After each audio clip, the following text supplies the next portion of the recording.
Chaps, the time has come. After nearly 4 years of ownership, the Clio is no longer in my possession. And I have acquired something else. And before you all get excited, it isn't French.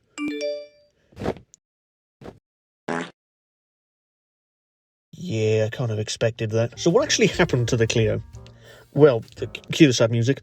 Well, on the 32nd of December, I was driving to some place when all of the sudden, a drunk lorry driver swerved into my lane.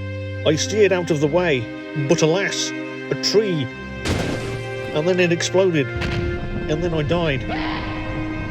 Yeah, I just made that up, it's fine. In fact, it's better than fine. It's still in the family, in fact, because my dad now owns it. Not only is he the proud owner of a Mark II Clio, but my Mark III as well. I didn't get rid of the Clio for any particular reason. It's just after like nearly 4 years of driving it and saving up, I wanted to get a car I always wanted. One of the cars that's been on my attainable dream car list. So let me take you through why I bought what I bought. Firstly, I only have room for one car, so I need something versatile. A car that can haul a load of shopping about and haul ass while doing so. Secondly, I wanted the engine to be 2 litres maximum, because I don't want the insurance costs and fuel bill to be astronomical. I also wanted something turbocharged, because turbos are cool. So if you want something that's versatile, fast, about 2 litres and turbocharged, well, you get a hot hatch.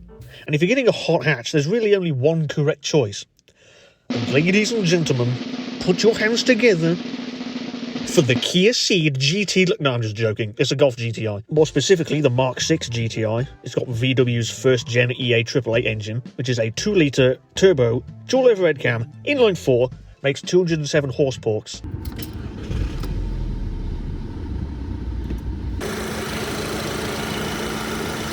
And immediately, all the golf enthusiasts are writing a comment telling me I've bought the wrong one. And then I should have got a Mark VII. Because it's the better car. Well, it kind of is. I didn't know this until I bought it, but apparently the Mark VI Golf is the most unreliable of the GTIs. The first iteration of this engine is known for its timing chain tensioner failure, but I'm not worried about that because the bloke who owned this before me took really good care of it. He kept receipts for literally everything that was fixed on this car. Here's the service folder. And one of those mini fixes was the tensioner. And actually, I wasn't even planning on getting a Mark VI. I originally wanted a Mark IV 20-valve turbo, but I ended up seeing this. And it was calling to me. And to be honest, between this and the Mark VII Golf, the one that came after this, I prefer this, at least aesthetically. I won't argue about which car is better mechanically because the Mark VII is just a better car. But in terms of looks, I prefer this. Especially with these wheels and in this colour. After deciding against a Mark IV, I started looking for Mark Vs and 6s. But it had to be on Monza alloys because these are the best wheels ever. Your opinion is wrong. Also, the advert for this car said it had deleted AC, but it works. Very confusing. This one also has the cloth seats, which are vastly superior to the slippery-ass leather ones. It has the 6-speed manual and the banging stereo. And some of you might also be asking, why not a Golf R? Well, I was also considering a Mark V R32, but I wanted a smaller turbo engine. And to be honest, the Mark V R32 was a very, very close second, as the insurance cost was basically identical. And the Mark VI Golf R is more powerful, yes, but it's also heavier, because all-wheel drive, and more expensive. And it's also got the older engine from the Mark V GTI, which I didn't know. And the Golf R, it's a car that's driven by the kind of people who film themselves speeding through residential areas thinking they Lewis Hamilton. And the Golf GTI is driven by people that are sensible, but a little bit unhinged. My mom also had a GTI, although she's not really unhinged. Also completely off topic, I know both my parents are watching this, and my dad's going to hate this, but Mom had the more interesting car history. Dad had an Austin Allegro, which blew up. A Ford Escort, which, by the way he described it, sounded like it was 2 Ford Escorts welded together.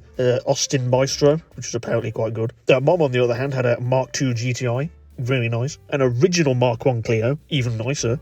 And a Renault 5. That's the most interesting car in the world. Also, my parents owned a Bora TDI, the sporty one, because the TDI badge was red. And my dad still insists that was the best car they've ever owned. And also a Mark VI TDI, which I actually drove while I had my provisional license and was learning how to drive. Which I guess is why I kind of gravitated towards the Mark VI. And here are some other cars that were on the list of possible purchase, but didn't make the cut and people are going to say I should have bought instead list.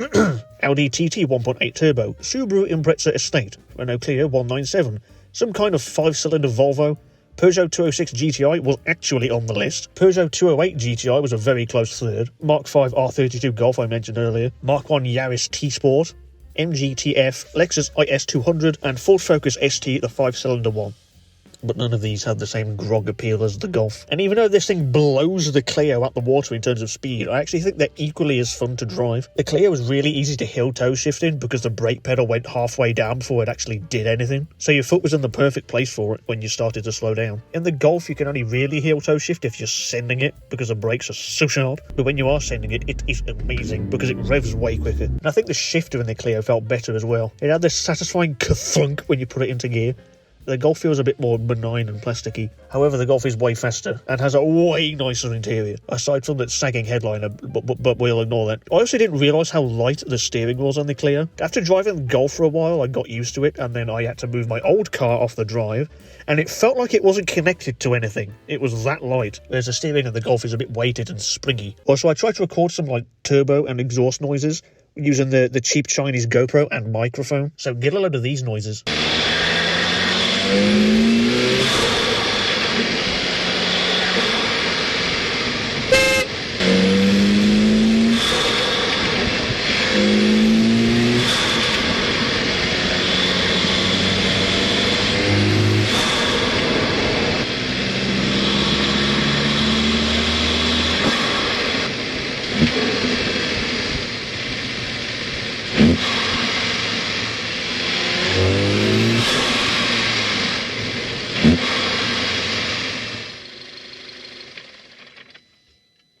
I also recorded a cold start using my phone, so enjoy that as well.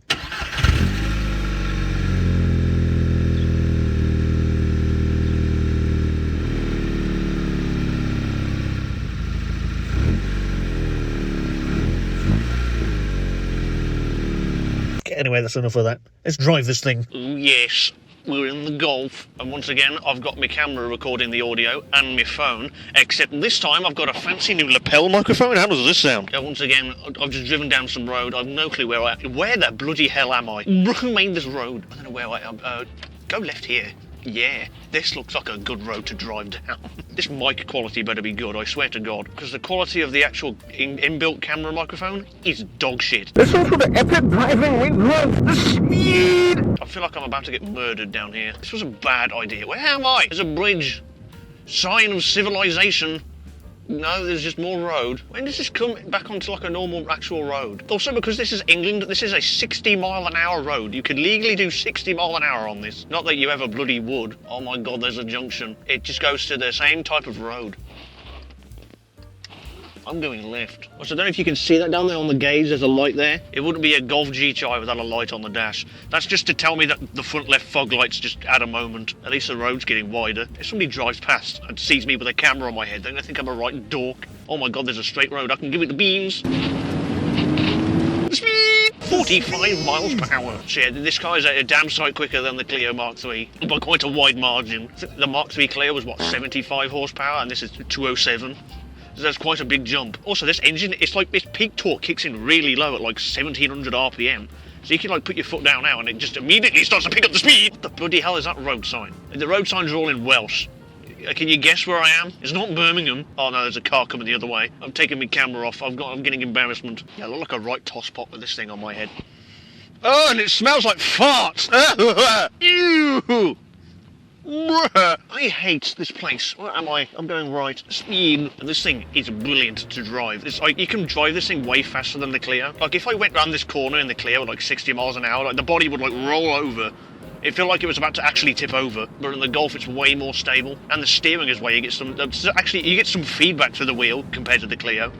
Like the steering actually felt like it wasn't connected to anything, and rev matching is way easier because the engine actually revs.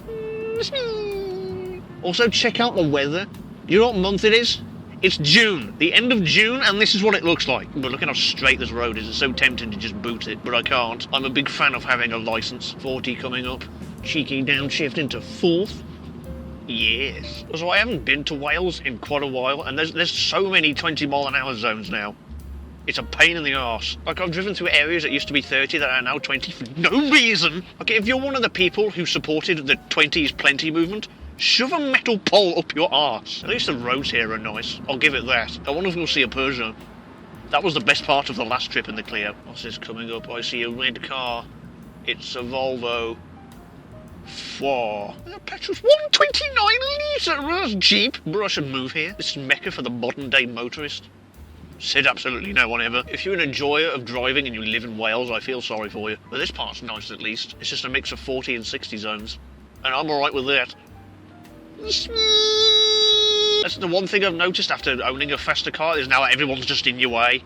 Because you want to like get up to speed and enjoy the car, but no. Old Doreen in a Nissan Micra wants to go to the shops at 35 miles per hour in the 60 zone. That's also one benefit to owning a really slow car, is that you can boot the shit out of it absolutely everywhere and not break the speed limit. That was something that was quite fun in the Clio. You could just absolutely just belt it in every gear and you're not even doing 30 miles an hour. Also the shifter did feel a lot nicer in the Clio as well. I mean, this doesn't feel bad, but you don't get a satisfying clunk when you put it into gear. And also the heel toe thing I mentioned earlier. The Clio is easier to heel toe shift in slow moving traffic, which is loads of fun if you just go to the shops and back, because the brake pedal went like halfway down before it actually did anything, so your foot was in the right place to do it. But in this, you gotta like properly slam on the brake to be able to like heel toe shift. So you gotta be absolutely sending it, and now it's starting to rain.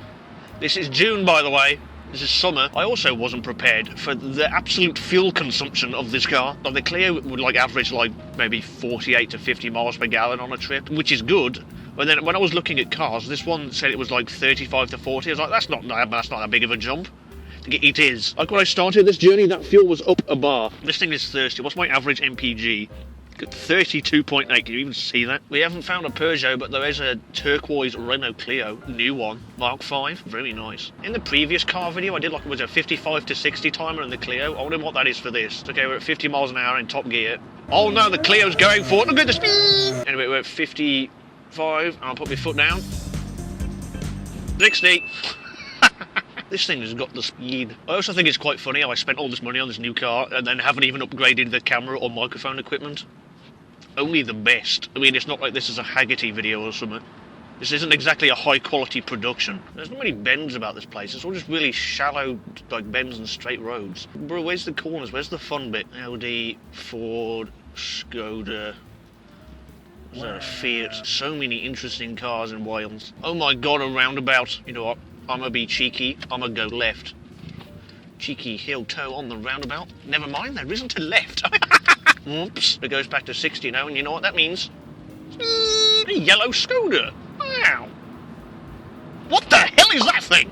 Did you see that? I hope I got that on camera. It's like some kind of GTA 5 arena wars. What an absolute spot. Is that a Renault dealership up the road? It's Honda, MG and Renault. Dacia? Oh my god, what don't they have? I think I'm going to try and turn around and come back. I want to see what the hell that smart thing was. Ooh, is that the E34? Damn. I'm going to go right here and turn around. We get to pass the Renault dealer again. This is almost as exciting as when we saw that Peugeot 106. They've got a Dacia Duster, Sandero. It's a Renault 5 electric thing. There's also a Beamer right up my arse. Oh no, he's going for it. You absolute maniac! Too bad the camera quality's so bad he can't get his reg, and now he's being held up by someone else. Was that really worth it? Well, I think the smart thing's just up ahead. Is it here? What the bloody hell is that thing? We're back at the roundabout again. Instead of going back straight over, I'm gonna go left. Because this time there actually is a left. There's another roundabout. I'm going left again. Into the 60-bit. The speed! Oh my god, there's finally some bloody corners. Wahoo! I want us immediately into a really narrow lane. God damn it. You can't enjoy a road for more than 5 seconds without a speed limit or the road shrinking getting in the way. There's a town down there. On its 20 miles per hour. Fun! Screw your 20 mile per hour limit. I'm turning around. I'm not staying here. Load of rubbish. There is a Renault Kangoo van though. That's a decent spot. Add that to the list of amazing machines we've seen so far. And now you've lit up again. Mark IV Golf Estate. Wow. These spots are getting better. Stop lighting up! I think I'm just gonna go back the way I came. See whatever the hell that place was. I can't read Welsh. And nobody can. I ain't reading your road signs filled with nonsense. Is there any Peugeots in this area? There's a Mark III Clio there. It's a Peugeot, what was it, 207? I mean, that's okay, I guess. It's no 206. Bora? Another Golf owner. Hello! There's also a weird thing I've noticed. Out of all the GTIs I've seen on the road, they all seem to be driven by middle-aged women. Is that why the insurance price was so low? Because they're not driven by young people anymore? I mean, I'm not complaining. There's a Honda Jazz, some sort of Kia, Mazda, Honda Civic. Still no Peugeot 206. And also the Clio had a wonky steering wheel. This one's completely dead straight. Get a load of that. The alignment isn't knackered. In Fiat Panda yellow.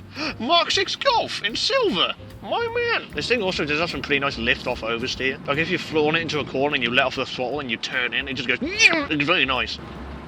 Oh no, there was a little hedgehog in road. Oh no, he did. Oh, Renault Twingo spotted. Those are pretty neat. They're rear-engine, rear-wheel drive. It's basically a Porsche 911. I see an E46 compact in the distance. Man, screw the Golf. I should have bought one of them. He's even got the M badge on the back. Oh, the fuel gauge is about to hit red. That's not good. Oh no. And when it hits the red, it seems to run out really quick as well. I need to find a petrol station. And we've still not seen a Peugeot. There's whatever the hell that Renault is. But no Peugeot. And we're behind a van. This is the worst video ever. Where was that petrol station that had 129 a litre? I need it. Oh, it's there. I found it. Bear with, I need some petrol.